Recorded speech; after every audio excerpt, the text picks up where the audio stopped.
हाम्रो उद्देश्य हरेक आर्थिक सवालहरूमा जानकारीमूलक भिडियो हजुरहरू सामु प्रस्तुत गर्नु रहेको छ। साथै नयाँ जानकारीको लागि हामीसँग रहनुहोला। सम्पूर्ण दर्शकहरूमा नमस्कार। आजको यस श्रृङ्खलाको प्रमुख उद्देश्य भनेको विश्वको शक्तिशाली राष्ट्रको रूपमा रहेको अमेरिकाको बारेमा केही तथ्यगत जानकारीहरू हजुरहरूको सामु प्रस्तुत गर्नु रहेको छ। अमेरिका आफैमा एउटा राजनैतिक, आर्थिक र कूटनैतिक हिसाबले विश्वको अब्बल राष्ट्रको रूपमा चिन्ने गरेका छौँ। अमेरिकाको पुरा नाम युनाइटेड स्टेट अफ अमेरिका रहेको छ। अमेरिका उत्तर अमेरिकी महादेशमा पर्दछ भने यो उत्तर अमेरिकी महादेशको दोस्रो ठुलो राष्ट्र पनि हो। यसै गरी अमेरिका 50 वटा अलग अलग राज्यहरू मिलेर बनेको United state of the America अर्थात् संयुक्त राज्य अमेरिका हो भन्ने पनि बुझिन्छ। यो राष्ट्रको उत्तरतर्फ क्यानाडा रहेको छ भने दक्षिणतर्फ मेक्सिको रहेको छ र सामुद्रिक छिमेकीहरूको रूपमा क्युबा, रसिया पनि रहेका छन्। यसै गरी अमेरिका 3 करोड 10 लाख जनसङ्ख्या सहित विश्वको तेस्रो ठुलो जनसङ्ख्या भएको देशको रूपमा पनि गण्य गरिन्छ।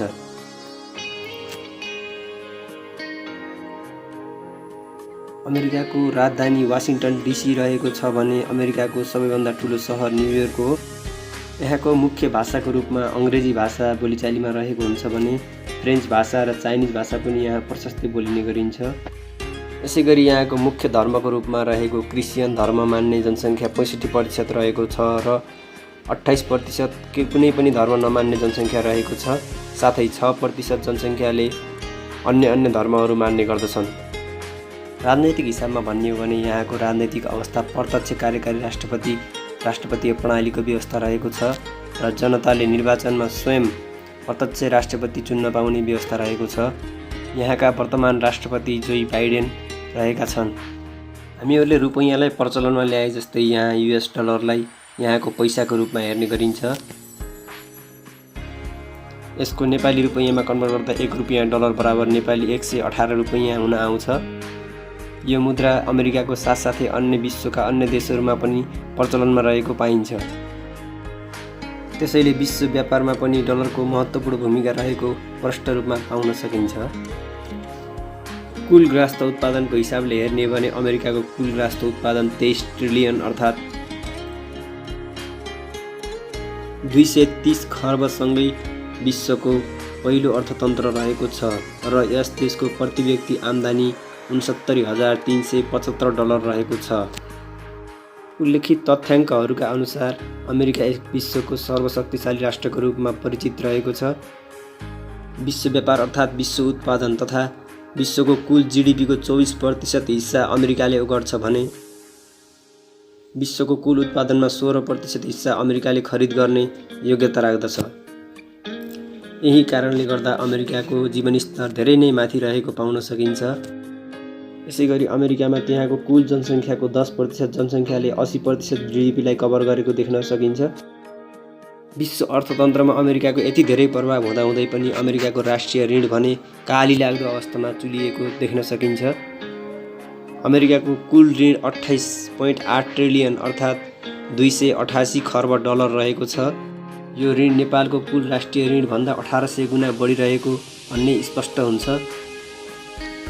यसै गरी अमेरिकाको व्यापारलाई हेर्ने हो भने अमेरिकाको आयात र निर्यात व्यापारलाई हेर्दा अमेरिकाको निर्यात व्यापार 25 खरब 28 अरब डलर रहेको छ अर्थात् 2.5 ट्रिलियन डलर रहेको छ। यो डलर सहित अमेरिका आफ्नो निर्यात व्यापारमा विश्वको दोस्रो ठुलो निर्यात गर्ने राष्ट्रको रूपमा चिनिन्छ। यसै गरी आयात व्यापार हेर्ने भने अमेरिकाको आयात व्यापार 24 खरब 7 अर्ब डलर रहेको छ। आयात व्यापारमा 24 खर्ब 7 अर्ब डलर अर्थात् 2.47 ट्रिलियन डलर सहित अमेरिका विश्वको 16% व्यापार हिस्सा ओगट्न सफल हुँदै आयातमा अमेरिकाले विश्वको पहिलो स्थान ओगटेको छ। पुँजीवादी व्यवस्थालाई अँगाल्दै आउँदा अमेरिकामा निजी क्षेत्रको भूमिका अत्याधिक रहेको छ। अमेरिकाको GDPमा निजी क्षेत्रको अत्याधिक भूमिका रहेको छ। निजी क्षेत्रको अमेरिकामा GDPमा 86.4% भूमिका रहेको योगदान रहेको छ भने बाँकी सार्वजनिक क्षेत्रको अर्थात् सरकारी क्षेत्रको रहेको छ। अमेरिकाको 331 करोड जनसङ्ख्यालाई आधार मानेर हेर्ने हो भने 15 करोड 44 लाख जनसङ्ख्या अमेरिकामा उत्पादनशील क्षेत्रमा 15 करोड 44 लाख जनसङ्ख्या उत्पादनशील क्षेत्रमा लागेको छ भने 2 करोड 12 लाख जनसङ्ख्या सरकारी क्षेत्रमा लागेको छ। यसै गरी 1 करोड 6 लाख जनसङ्ख्या सेवा क्षेत्रमा कार्यरत छ। यो देश प्रविधिमा निकै अगाडि भएको कारणले यहाँका जनताहरू प्राविधिक क्षेत्रमा बढी चासो राख्छन् र अन्य देशको तुलनामा यहाँ बढी नै प्रविधिहरू युज गर्छन्। यहाँको कुल जनसङ्ख्याको 90% जनसङ्ख्या इन्टरनेटमा आबद्ध रहेको छ भने कुल जनसङ्ख्याको 47% जनसङ्ख्याले प्राविधिक तालिम लिएको वा प्राविधिक रूपमा प्रत्यक्ष जानकार रहेका हुन्छन्। यस देशका जनसङ्ख्याले आम्दानीको जम्मा 1% सेभिङ गर्दछन्। नेपालको सेभिङ दर झन्डै 6% या 5-6% को हाराहारीमा रहेको छ। यसरी अमेरिकाको भने आम्दानीको पुरै होल आम्दानीको 1% मात्र सेभिङ गरेको पाइन्छ र अमेरिका दोस्रो परमाणु शक्ति भएको राज्य हो। रसिया पहिलो र अमेरिका दोस्रो परमाणु शक्ति भएको राज्य हो। स्ट्याचु अफ लिबर्टी अमेरिकाको पर्यटनको कुरा गर्ने हो भने स्ट्याचु अफ लिबर्टी पनि एकदमै परिचित पर्यटन स्थल मध्येमा गनिन्छ, किनभने स्ट्याचु अफ लिबर्टीमा दैनिक 20,000 पर्यटनहरू आउने गरेको पाइन्छ। यसैगरी विश्वका विभिन्न शक्तिशाली कम्पनीहरू एप्पल, गुगल, एमाजोन लगायतले अमेरिकाको सरकारलाई वार्षिक झन्डै 15 देखि 20% को हाराहारीमा राजस्व तिरेका हुन्छन्। कुल बजेटको 15 देखि 20% राजस्व यिनै कम्पनीहरूले पे गरेका हुन्छन् अमेरिकी गभर्मेन्टलाई। यसै गरी 90% जनसङ्ख्या अमेरिकाको टोटल होल पपुलेसनको 90% जनसङ्ख्याले इन्टरनेट सेवामा आबद्ध रहेका छन्।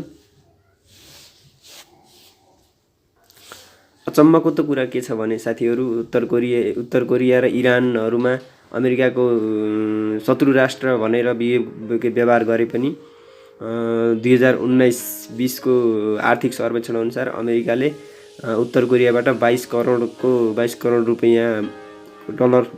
डलर रुपैयाँको सामान आयात गरेको रहेछ।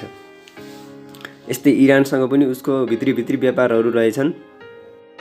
विश्वभरिमा आइसक्रिम र बर्गरको एकदम धेरै खानेकुरामा प्रयोग गर्ने देश पनि अमेरिका नै हो।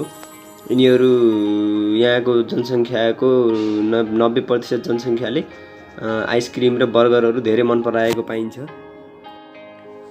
राजनैतिक, कूटनैतिक र आर्थिक हिसाबले हेर्ने हो भने अमेरिका विश्वकै अव्वल दर्जामा गनिने राज्य हो।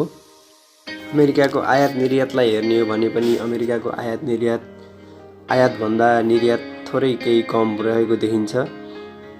यो केही समय अगाडि आयातभन्दा निर्यात बढी नै थियो र पछिल्ला दशकहरूमा चीनसँगको व्यापार घाटा र अन्य देशहरूसँगको व्यापार घाटा थोरै रूपमा बढ्दै गएको कारणले अमेरिकाको आयात र निर्यातमा सानो दायराको रूपमा फरक देखिएको पाइन्छ।